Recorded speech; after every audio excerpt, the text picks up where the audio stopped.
Assalamualaikum warahmatullahi wabarakatuh. Bismillahirrahmanirrahim. Assalatu wassalamu ala asrafil anbiya wal mursalin wa ala alihi wa sahbihi ajmain. Amma ba'd. Ikhwan fillah, saudara-saudariku yang dimuliakan oleh Allah Subhanahu wa taala, kita lanjutkan studi Islam. Pelajaran kita pada kali ini melanjutkan materi yang sebelumnya terkait dengan uslub memberikan nasihat. Uslub memberikan nasihat ini sebagaimana sebelumnya sudah kita sampaikan atau kita sudah pelajari, bahwa pertama itu pentingnya menggunakan kata-kata yang baik, ya, tidak boleh menggunakan kata-kata yang kasar, ya. Harus berlemah lembut sebagaimana Allah perintahkan dalam surat Thaha ayat 44, ya, ketika Allah memerintahkan Nabi Musa dan Nabi Harun berdakwah kepada Fir'aun dengan lemah lembut. Mudah-mudahan ia akan ingat dan takut kepada Allah. Kemudian uslub yang berikutnya adalah hendaklah menasihati dengan cara yang benar sesuai, ya, syariat Islam, yakni luruskan niat dalam memberi nasihat itu bukan untuk menjatuhkan orang yang kita nasihati atau bukan untuk membuat hina orang yang kita nasihati, bukan, semata-mata karena Allah Subhanahu wa taala, ya, lillahi taala. Kita menasihati itu kalau bersifat pribadi seseorang, ya, usahakanlah jangan menasihati di depan umum, ya. Nasihatilah hanya empat mata secara rahasia sehingga aib dia tidak tersebar, ya, atau hal yang membuat dia malu tidak diketahui oleh orang lain. Itu diantara uslub, ya, menyampaikan nasihat. Kemudian si pemberi nasihat juga harus memperhatikan dirinya lebih dulu, ya. Sebelum menasihati orang, ya, diri kita sendiri harus memperhatikan dulu apakah kita sudah sesuai dengan yang akan kita nasihatkan itu. Kita menasihati orang untuk sholat, kita sendiri lalai dalam sholat. Kita menasihati orang mengenai membaca Al-Quran, ya, kita sendiri melalaikan baca Al-Quran. Dan tidak boleh nasihat itu berdasarkan desas-desus, berdasarkan kola fulan, kata si fulan, ya. Harus berdasarkan keterangan atau informasi yang valid, yang sahih, yang betul, ya. Kebenarannya dapat dipertanggungjawabkan. Jadi ada persaksian. Jangan karena gosip-gosip, ya. Misalnya si fulanah dituduh berselingkuh dengan si fulan, kemudian masuk dalam pemberitaan, ya, lalu datang kita ingin menasihati si fulanah, padahal si fulanah ini difitnah, ya, difitnah oleh orang yang tidak suka kepadanya. Kita tanpa cross check, tanpa tabayun, ya, kita langsung menasihati, ya, itu juga salah. Hendaklah yang menasihati itu harus cross check lebih dulu, apakah itu betul atau tidak, ya, ke orang bersangkutan. Jangan berdasarkan desas-desus, informasi yang hoax, yang tidak valid. Kemudian yang berikutnya adalah jangan suudzon. Nah, ini kita dalam menasihati itu atau dalam berdakwah tidak boleh didasari dengan suudzon, ya, buruk sangka, tidak boleh. Jauhilah kalian dari kebanyakan persangkaan. Sesungguhnya sebagian persangkaan itu adalah kadzab, ya, dusta. Maka kita tidak boleh menyandarkan nasihat kita berdasarkan persangkaan, ya.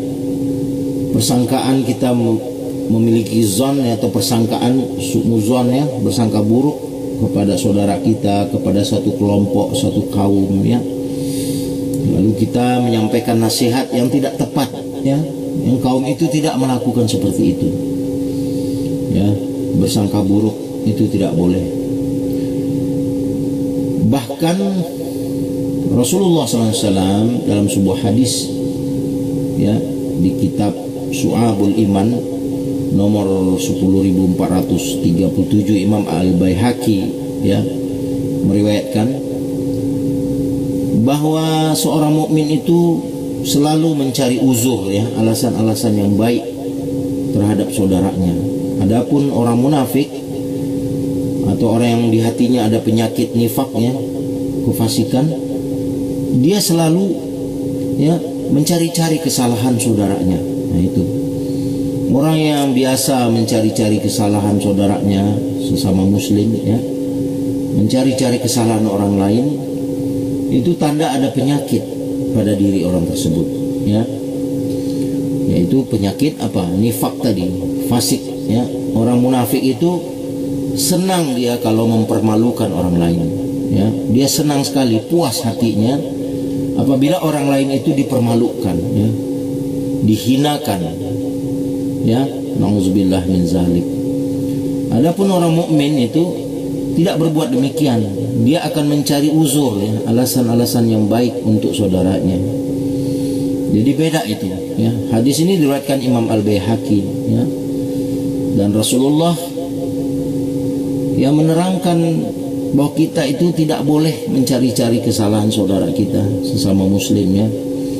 Kita cari-cari kesalahan si fulan, kesalahan ustadz fulan, karena kita tidak suka dengan organisasinya atau apapun lah, ya. Padahal kita sesama muslim, ya, tidak boleh kita lakukan seperti itu. Mencari-cari kesalahan supaya untuk mempermalukan, untuk menjatuhkan, untuk membuat manusia menjauh dari dia, ya, itu tidak baik, tidak boleh. Kemudian hendaklah, ya, tidak memaksakan nasihat untuk diterima. Nah, itu satu akhlak yang perlu ditanamkan kepada diri seorang penasehat, ya. Jangan memaksakan agar nasihat kita diterima. Kita menyampaikan nasihat karena kita ikhlas lillahi ta'ala.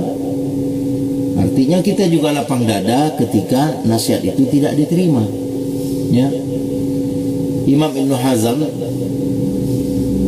Imam Hazm, ya, Al-Andalusi rahimahullah pernah mengatakan, jangan engkau menasihati orang dengan mensyaratkan agar nasihatmu diterima dari orang tersebut, ya, orang yang engkau nasihati. Jika engkau melakukan perbuatan berlebihan yang demikian, yaitu memaksakan supaya nasihat kita diterima, maka engkau adalah orang yang melakukan kezaliman, ya, orang yang zalim, bukan orang yang menasihati. Engkau juga orang yang menuntut ketaatan bagaikan seorang raja, bukan orang yang ingin menunaikan amanah kebenaran dan persaudaraan. Yang demikian juga bukanlah perlakuan orang berakal dan bukan perilaku kedermawanan, namun bagaikan perlakuan penguasa kepada rakyatnya atau majikan kepada budaknya, ya. Perkataan Imam Ibnu Hazm ini termuat di Al-Khalaq wa Syiar fi Mudawatin Nufus, ya, halaman 45. Maka nasihat jika diterima itu yang diharapkan. Jika tidak diterima harus legowo, lapang dada, ya, tidak mengapa, la ba'sa bihi, ya. Karena kita memang tidak ada target menasihati orang harus terima nasihat kita. Tidak boleh begitu.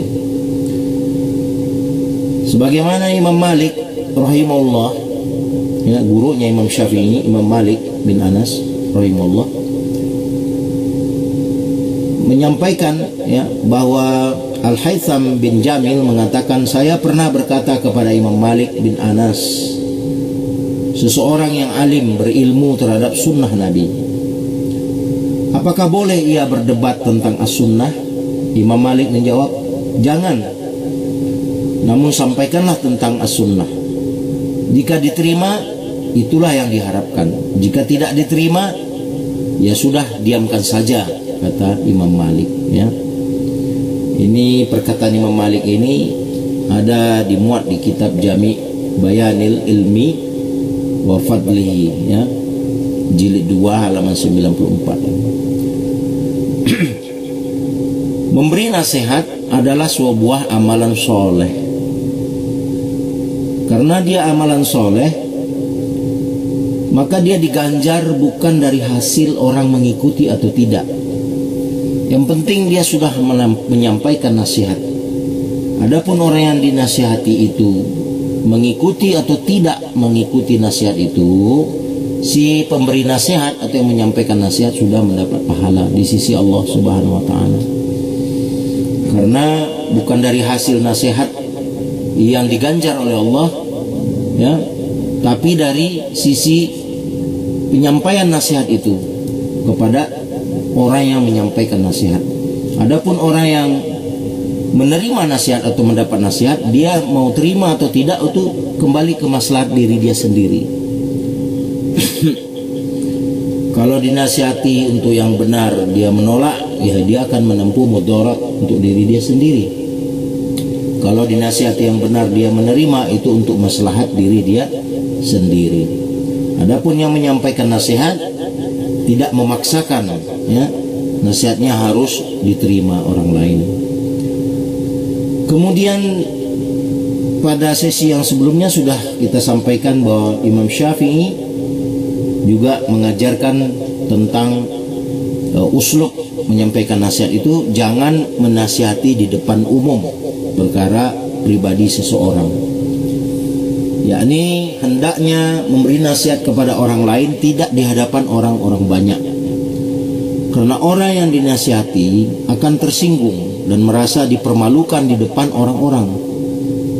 Maka tujuan dari nasihat itu, ya, tidak tercapai. Malah akan menimbulkan permusuhan, ya. Orang itu akan sakit hati dan merasa didiskreditkan di depan orang banyak. Imam Syafi'i rahimahullah mengatakan bahwa berilah nasihat kepadaku ketika aku sendirian. Jauhilah memberi nasihat di tengah-tengah orang banyak, di tengah keramaian. Sesungguhnya nasihat di tengah-tengah manusia itu termasuk suatu pelecehan yang aku tidak suka mendengarkannya. Jika engkau menyelisihi dan menolak saranku, kata Imam Syafi'i, maka janganlah engkau marah jika kata-katamu tidak aku turuti, tidak aku dengar, ya. Ini dimuat oleh Imam Syafi'i di kitab beliau, ya. Perkataan ini masyhur di kalangan ulama, ya. Dalam uslub nasihat, uslub dakwah ini selalu diajarkan, ya, dalam bab berdakwah dan memberi nasihat. Tidak boleh menasihati perkara seseorang, pribadi seseorang, ya, rumah tangga seseorang di hadapan orang banyak, tidak boleh. Uslubnya itu seperti itu, ya. Inilah, ya, uslub yang diajarkan oleh alim ulama kita yang sesuai dengan sunnah Nabi Muhammad sallallahu alaihi wasallam. Barang siapa yang menasihati saudaranya berduaan saja, ya, maka itulah nasihat. Dan barang siapa yang menasihatinya di depan orang-orang banyak, maka sebenarnya dia telah mempermalukan saudaranya yang dia nasihati itu. Jadi ingat itu, tidak boleh memberikan nasihat kepada saudara kita, teman kita, karib kita, kolega kita, ya, di hadapan orang banyak, ya. Kalau sekarang ini misalnya di WhatsApp group, ya, sedang online, ya, misalnya Google Meet, ya, online semua ada 15 orang gitu, lalu seseorang menasihati temannya di depan orang-orang banyak yang sedang online, ya, bareng-bareng. Atau di dalam WhatsApp group menasihati saudara atau teman di depan orang-orang banyak yang dibaca oleh orang banyak, itu tidak baik. Hendaklah dilakukan secara berduaan saja atau diketahui dia dan kita saja. Dan apabila dia tidak menerima nasihat kita, ya kita juga tidak memaksakan. Karena tujuan kita menyampaikan nasihat itu bukan untuk menjatuhkan orang, bukan untuk mempermalukan seseorang, bukan untuk menghinakan seseorang, bukan. Kita menyampaikan nasihat itu semata-mata illallah, karena Allah, ya. Dan yang kita harap cuma ridho Allah. Dan hindari juga memberi nasihat yang mengakibatkan mudarat seperti rusaknya ukhuwah, ya. Perhatikan bahwa yang kita nasihat itu adalah manusia, dia punya perasaan, ya. Kalau kita nasihati tentang pribadi dia, tentang keluarga dia, rumah tangga dia di hadapan orang-orang banyak, ya jangan kita kecewa kalau dia tidak mau mendengarkan kita, bahkan mungkin ya memusuhi dan melawan kepada kita yang menyampaikan nasihat.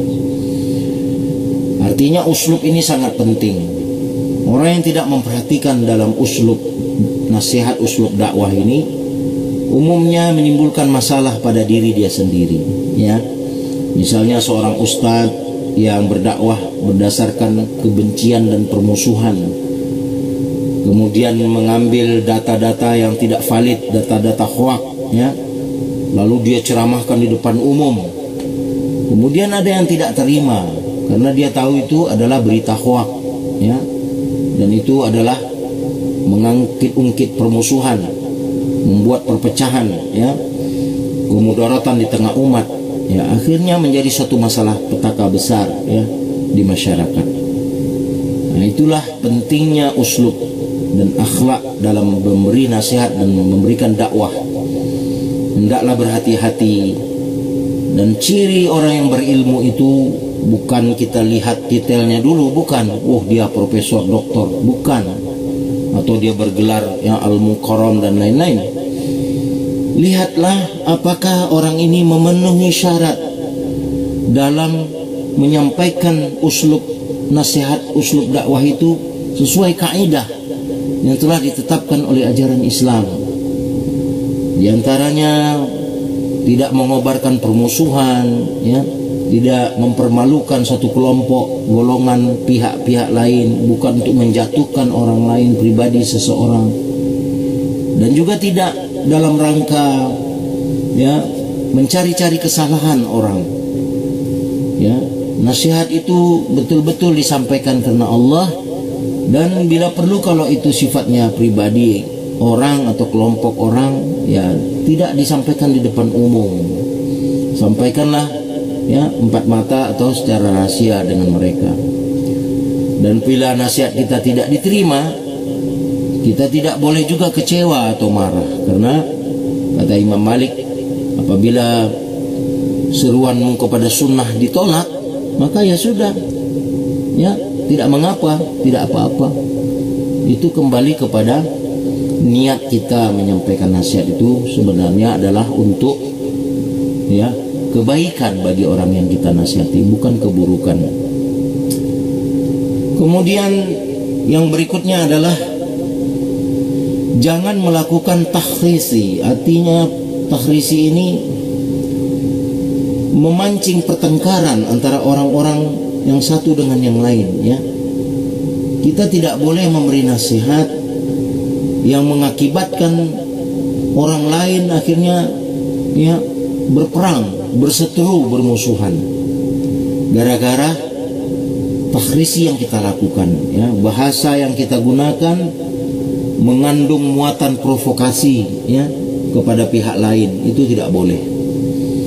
Itu akan membuat pecah belahnya kaum muslimin, ya. Hendaklah dalam menyampaikan nasihat itu memperhatikan hal-hal yang maslahat di tengah umat, di tengah bangsa, di tengah masyarakat. Tidak memperturutkan emosi, ya, ego, ya, yang menurut kita benar lalu kita paksakan orang lain harus menerimanya, lalu kita sampaikan semau-mau kita dengan bahasa-bahasa yang vulgar dan kasar.